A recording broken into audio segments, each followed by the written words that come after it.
All right, so I've got Jet in my guard, and I'm going to go ahead and break him down. So you notice that I'm not trying to pull these off. Like you could potentially do that where you just kind of cup and pull his posts off, and it might work. But I find a lot of times it's easier to just go underneath here, and if you're having issues getting your hands down because he's got so much pressure down on here, I could bridge my hips up, connect my fingertips to where his forearms are, and then as I drop down, I'm gonna have a momentary gap there, right? And so I can start to slide those in and then draw my knees in. So that's gonna be a way to kind of start to clear those off. So again, I've got this hook here and I'm pitching my elbow down. If I'm loose with this, he's gonna be able to pull that out. I've got that nice and tight, and I just get this grip here, right?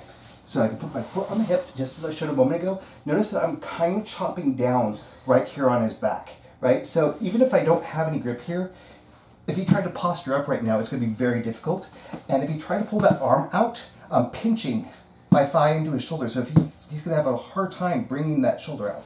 So me having this underhook here is just icing on the cake, right? It's just gonna help. Now I just push on the head a little bit. I don't wanna push too hard because the more I push, the more his elbow goes past my hips, right? So it's just enough, just kind of more hold him in place so I can get my leg over, put my boots on, heels in, thumb at the top of the lever, and then break his arm over my hip.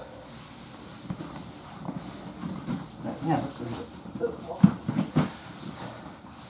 So again, I'm gonna get underneath here, drop my hip, pull my heels in, knees to my armpits, and as I'm doing that, I'm getting my hand directly underneath here and I'm pinching down with my elbows and I'm hooking the back of his head. Now, if I was hooking lower here, it's gonna be easier for him to look up and build his posture up.